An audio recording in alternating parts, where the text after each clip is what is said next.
In this episode, we talk about how to build your morning routine.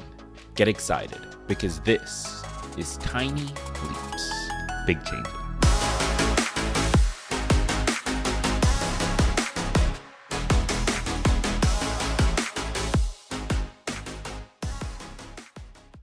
A strong morning routine is oftentimes the difference between success or failure.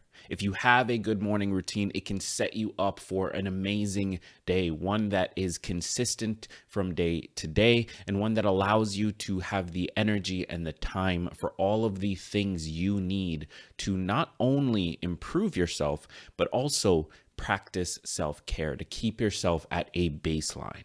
And I'm willing to bet that you already know that you've already heard about the benefits of a morning routine. However, you probably haven't actually developed one yet. Or if you have, it's substandard. It's not quite as good as you wish it was. And this makes a lot of sense. Developing a morning routine can be difficult, especially if you're starting from scratch. Where do you even begin? What is the first thing you need to do?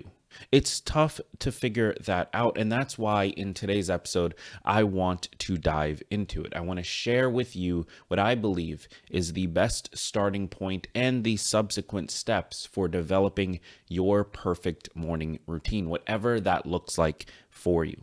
And I think that if you do nothing else but go through this episode and follow the steps, you'll find yourself starting to have better days and better outcomes in the long run, because a morning routine really is a perfect example of a tiny leap. It's one of those things that you might start practicing today, and it may not actually prove valuable until long into the future. But that doesn't mean you shouldn't stick with it. So keep that in mind as we go through today's episode. Now, before we start, I want to make a quick announcement. I developed a SelfCare Assistant specifically to help you build your morning routine. It's only available to people in the US, but it's very straightforward. You text the word routine to a phone number, and it guides you through the process of developing your morning routine. It'll work with you. It'll help you find the time to practice it. It'll help you develop the routine itself, and it will hold you accountable and connect you with other users to be held accountable as well. So if that sounds like something you want to take advantage of, all you have to do to get started is text the word routine to 910-407-1979. That's routine to 910-407-1979. Or if you want more information first, head over to tlbc.co/routine. And of course, all of the information for that is linked up in the description of this episode. So how do you develop your morning routine? Well, we need to look before step one. We need to better understand what constitutes a good morning routine. So this is what I'm calling step 0, and that is that it starts the night before. Your morning routine is, of course, the things you walk through after you wake up. However, there are a number of factors that affect your ability to follow that routine consistently. For example, how tired are you? What time did you wake up compared to what time you normally wake up? When you are trying to develop a morning routine, it's important that you stay consistent with it for a long period of time, just like any other habit or routine that you might want to build. But if you are having an inconsistent wake-up time due to being tired, or inconsistent energy when you wake up due to being tired, then you're going to struggle to be consistent with that routine. And that can be the difference between it sticking and you gaining all of the benefits, or it falling apart in a few weeks and you ending up back at square one. So the key thing to remember here is that your morning routine starts the night before, and the key activity that you can act on here is to start developing a consistent bedtime. Now, I'm a big believer in bedtime ranges rather than a specific time because life is complicated. And so giving yourself more flexibility is always going to be the right option. However, choosing to go to bed between 9 p.m. and 10 p.m. or between 11 p.m. and midnight, whatever time works for you consistently, whatever range works for you consistently, try to aim for that each night. That's going to give you a consistent amount of sleep each night so that you start with the same amount of energy, and it allows you to wake up at roughly the same time each morning so you have enough time to actually practice a morning routine. So that's step 0 in this process. Now, step 1, when you are actually developing a morning routine, is actually not to add anything to the routine yet.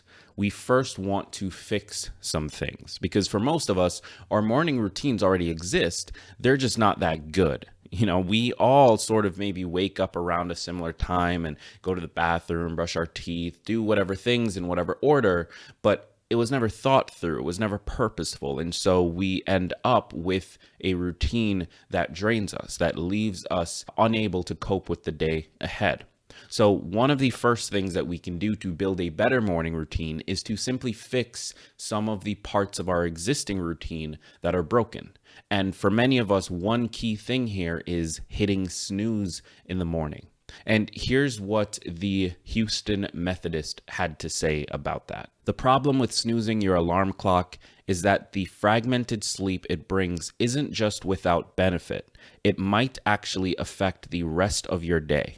The 10 more minutes of sleep you're granting yourself over and over and over isn't productive sleep, adds Dr. Ram. If anything, all of that interrupted sleep will make you feel more groggy. This is because pressing the snooze button may cause you to oversleep or throw off your sleep cycle. Both can increase your chances of feeling more tired during the day. So the idea here is that hitting snooze over and over again isn't actually helping you and may actually hurt you. And this becomes less of a problem if you do step 0 and you establish sort of a normal bedtime range that you're going to try to stick to, something I personally need to practice for myself. But when we get into step 1 and we're looking at actually developing that routine, one thing we need to really spend time on and really practice with is not hitting snooze and just getting ourselves to get up once the alarm goes off. And that's going to be tough. That's going to be a struggle in the beginning if you've been a snooze hitter. I recognize that, and you're going to fail. And so this is going to be a long process. You should not expect, and this is a common belief with morning routines and nighttime routines, you should not expect to wake up tomorrow with your perfect little plan of what your routine should have in it and expect to actually follow through with that. When you are building a new routine of any kind, you are actively fighting against the bad or negative habits that you've already developed, the routine you already have. And so expecting yourself to show up fully formed and capable of sticking with this thing that you just thought of or read online or whatever other way you develop that routine, it's not going to work. And it's ultimately going to lead you to feeling depressed and down and like you're a failure and all of those things. So instead of going through that process, we're going to start small. We're going to embrace the tiny leaps model, and we're going to first focus on how do we get ourselves to stop snoozing. Now, once you've established the practice of getting to bed around the same time each night, and you've gotten decently better at not snoozing. Maybe you snooze once or twice instead of 5 times, but you've improved a little bit. Now we can start looking at how do we wake up a little bit earlier. And now I'm not saying you need to do 5 a.m. wake ups, but if you want to develop a morning routine, if you want to develop a morning practice, you're going to need time to be able to actually stick with it. You're going to need time to practice it. And so this is another one of those like prerequisite steps where before you can expect to follow through on this thing, you need to make space for it. And by making space for it, I mean you need to give yourself time in the morning to actually practice it. When I say you need to wake up earlier than usual, I mean slightly. You don't have to go for 5 a.m. You don't have to go for the 4 a.m. wake up. You do need to maybe go 20 minutes earlier than usual. Just enough time so that you aren't waking up because you need to get to work. This is something I've talked about on the podcast before, but when you are setting your alarm, for many of us, we set our alarms based on what's going on the next day. So we know we've got work. We need to get there at 9. That means we need to leave the house at 8:30, which means we are going to have to wake up at 7 because we need an hour and a half to get ready. And so we set our alarms for 7. The problem with that is we're waking up fully in response to our work requirements. It's not our choice. We aren't sitting there and choosing, I'm going to wake up at this time because I want to. And so while it might suck in the beginning to wake up at 6:40 or 6:30 instead of 7, overall, especially if we're practicing getting to bed at a reasonable time consistently and we're not snoozing, overall, having that extra 20, 30 minutes is going to give us more control over our day. It'll give us a better sense of what's going on for our day and allow us to feel like, hey, we're waking up for us. This is our choice. This is something we want for ourselves. And that can be a powerful motivator as you go through the rest of the day. As you are responding to everyone else's needs, you now have the option to know for yourself, you started the day for you. You took control of when you woke up. That by itself can cascade into a number of massive, massive changes in the long run.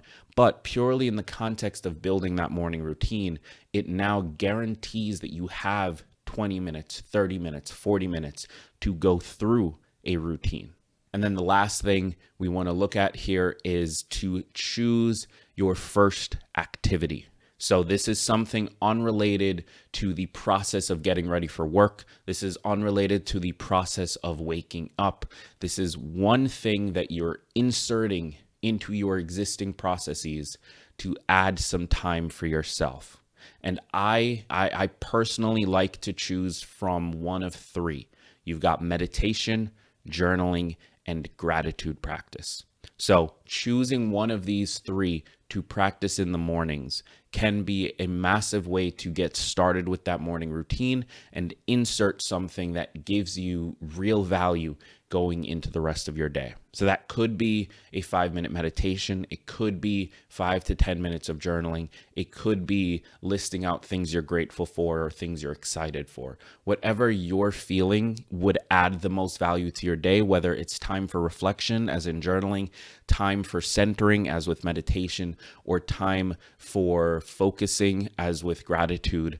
If you know which of those would benefit you the most in the day, pick that one, make that your consistent thing. If you need to experiment for a little while, go through all 3 of them and see which feels the best. But you now have the time, you have the energy because you're getting to bed earlier. And so now you can choose what activity is going to actually set you up for the rest of the day.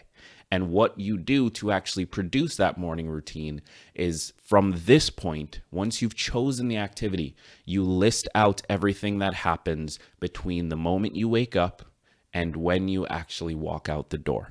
And that becomes your morning routine. So I hope this was helpful, but if you want more help, I built a SelfCare Assistant to help you develop that perfect morning routine.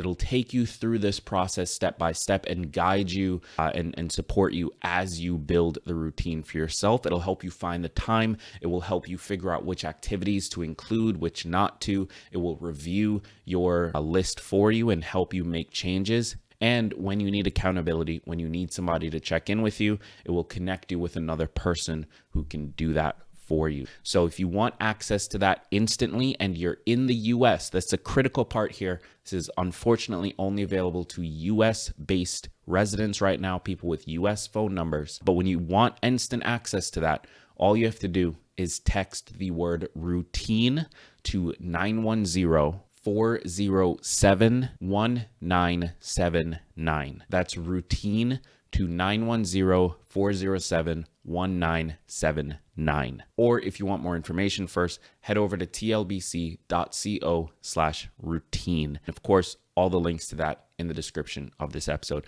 I've also linked to a number of articles that I think will help you as you're developing your morning routine. So check those out as well. If you're listening to this right now, head over to the YouTube, find the podcast there, and let's connect. Leave a comment on this episode. I'd love to hear your thoughts, both on the episode and on the general idea of morning routines. Do you have one? What's worked for you? Share it with us. And second, if you are watching right now on YouTube, leave a comment down below and don't forget to hit subscribe. Thank you so much for being here. I've been Greg Clunis, and remember that all big changes come from the tiny leaps you take every day.